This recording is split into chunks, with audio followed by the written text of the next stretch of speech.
Hello everyone, कसे आहात सगळे? मी पल्लवी तुमचं नवीन ब्लॉगमध्ये खूप खूप स्वागत करते. आज होता रविवार.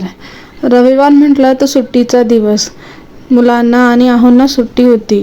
मग आमचं खूप दिवसापासून चाललं होतं, चला आपण परत जाऊया ओजस टेक्सटाईलमध्ये. तिथे खूप साऱ्या वस्तूंचा सेल लागलेला आहे. त्या दिवशी मला बेडशीट घ्यायचे होते, पण हे नव्हते म्हणून मी काही ते घेतले नाही. म्हणून आम्ही गेलो होतो परत. तिथे परत एकदा आम्ही छान छान साड्या बघितल्या. अगदी 300 रुपयापासून ते 2000, 10,000, 20,000 अशा साड्या होत्या. सगळ्यांचे वेगवेगळे स्टॉल असे लागले होते. खूपच सुंदर साड्या होत्या. असं वाटत होतं ही घ्यावं की ती घ्यावं, पण आपल्याला काही ह्या वेळेस साड्या घ्यायच्या नव्हत्या. पण तरी तुम्हाला दिसत आहे अशा मी विविध प्रकारच्या साड्या तिथे बघितल्या.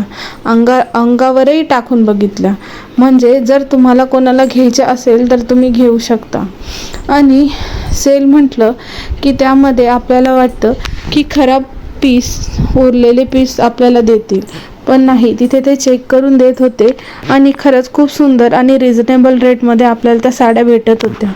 त्यामुळे तुम्हालाही जर घ्यायचं असेल तर तुम्ही जाऊ शकतात आणि आपली खरेदी करू शकता. आता हीच माझ्या हातात जी साडी आहे पर्पल शेडची, ती फक्त आणि फक्त 300 रुपयाला होती. अशा खूप रिझनेबल तुम्हाला घरात रोजच्या वापरासाठी सुद्धा सुंदर सुंदर साड्या तिथे अवेलेबल होत्या.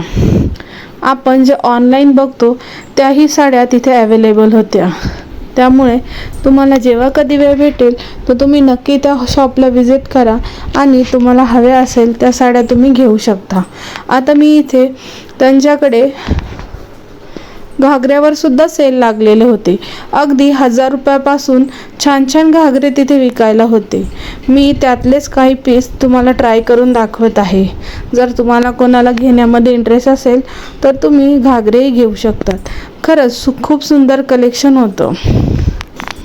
घागरे आम्ही आज पहिल्यांदाच बघितले होते, पण घागऱ्यामध्येही खूप छान कलेक्शन आम्हाला बघायला भेटलं. नक्की तुम्ही जाऊन तुम्हाला हवे असेल तर तुम्ही व्हिजिट करा.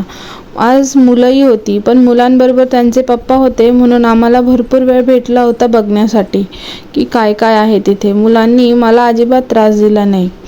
छान इकडे तिकडे ते खेळत होते आणि दुकानवालेही खूप फ्रेंडली होते त्यांच्याबरोबर. त्यामुळे मुलं इकडे तिकडे छान मस्ती करत होते. त्यांच्या मावशीला साड्या घ्यायच्या होत्या. ती त्यांना विचारत होती, खास करून युवीला, की कोणती कलर छान वाटतो. तो सांगायचा ही घेऊ की ती घेऊ. तो आम्हाला हसायला यायचं, एवढा एवढा जीव, याला काय रंग कळतात. पण तरी तो सांगायचा की ही छान आहे, ती सुंदर आहे, असं म्हणत होता तो. आणि सगळीकडे उधम करून ठेवलेला. पण तरीही आम्ही खूप सारे कलेक्शन बघितले आणि छान छान अशा साड्या खरेदी केल्या. तुम्हाला आज म्हणजे सोमवारी एकही ब्लॉग बघायला भेटला नाही, कारण काही कारणामुळे माझ्या मोबाईलचा सर्व डेटा हा डिलीट झाला होता आणि तुमच्यापर्यंत मला व्हिडिओ पोहोचवणं शक्य नव्हतं. मी हे व्हिडिओ दुसऱ्या मोबाईलमध्ये रेकॉर्ड केले, म्हणून आज मी हा ब्लॉग बनवत आहे. आणि बाकीच्या दिवसाचा मला काहीही ब्लॉग पोस्ट करता आला नाही. त्याबद्दल मी तुमची माफी मागते. आणि परत नव्याने मी काम सुरू केलं आहे, ते तुम्हाला दाखवण्याचा मी पुरेपूर प्रयत्न करेन.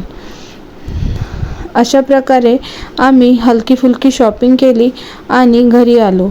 भरपूर पाऊस चालू होता रस्त्याने, पण फ्रेशही वाटत होतं, कारण खूप दिवसांनी पाऊस आला होता. असा होता आमचा दिवस. तुम्हाला जर हे छोटे छोटे ब्लॉग आवडत असेल तर ते तुम्ही नक्की बघा. लाईक करा, शेअर करा आणि सबस्क्राईब करायला विसरू नका. असेच मी तुम्हाला आमचे डेली रुटीन, माझ्या मुलांबरोबर आमचे जे काही ॲक्टिव्हिटीज होतात ते तुम्हाला आमच्या व्हिडिओच्या माध्यमातून बघायला मिळणार आहे. त्यासाठी तुम्हाला आधी चॅनल सबस्क्राईब करावं लागेल. तोपर्यंत तुमच्यापर्यंत आमचे डेली ब्लॉग पोहोचणार नाही. असा छोटासा पण गोड असा आम्ही बाहेर थोडासा वेळ घालवला आणि अशा प्रकारे आमचा दिवस संपला. तर चला मग भेटूया पुढच्या ब्लॉगमध्ये. तोपर्यंत तुमचे खूप खूप धन्यवाद आणि बाय. काळजी घ्या सगळ्यांनी.